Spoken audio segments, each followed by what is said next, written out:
type of organisms. So we are talking about acellular organism today.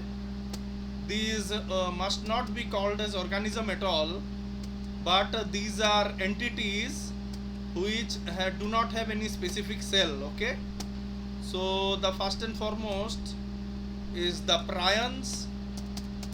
Okay, then there are viroids.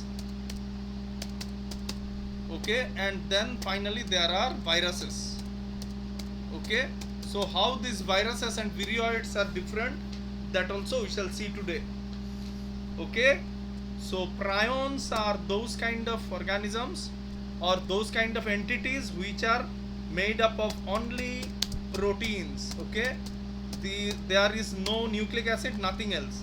It is made up of proteins, and these proteins are infectious agents, means these can produce infections. Okay, so these are infectious agents mainly for animals. Okay, but we must learn this. So there are three types of acellular entity जिसके पास cell नहीं है. So there are three categories. One such category is prions. These prions are made up of only proteins. Now what are the viroids? Now viroids are such things, infective agents, which are made up of only nucleic acids. Okay, only nucleic acids. Okay, and they do not have any protein, do not have proteins. Okay, so they do not have any protein. Then one more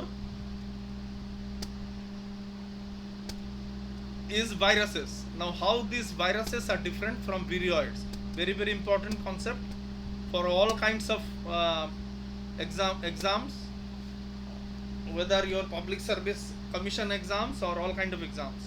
So viruses are nothing but organisms or entities that are made up of nucleic acids as well as proteins. Okay, plus proteins. Also some forms of carbohydrates, because many proteins are what? Glycoproteins. That means some amount of carbohydrate is also there. So when something is there but not working as a carbohydrate, we shall call them glycan. Okay, glycan is nothing but a form of carbohydrate only. Generally these are associated with proteins or lipids and results into glycoprotein or lipoprotein. Okay, or glycoprotein or glycolipid. So this is the difference between these kind of things. Now these viruses, very important to understand. Okay, that these viruses can be of three different types, of mainly two different types. Very important. What are those?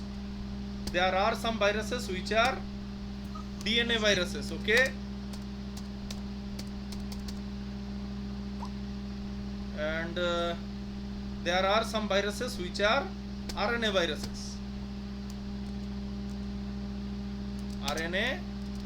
viruses.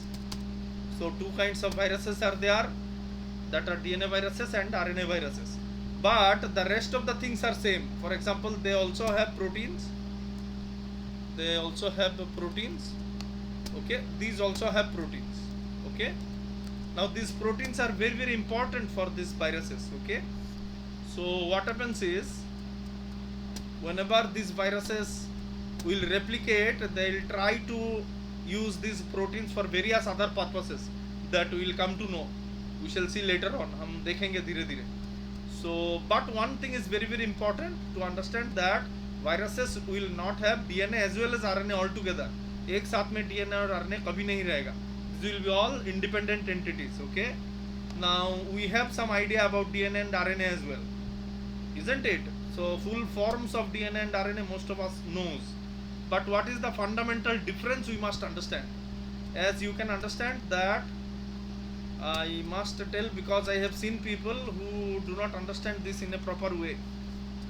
Let's draw a carbohydrate. Can anybody tell me which carbohydrate I am drawing? By seeing the carbohydrate, somebody should tell me.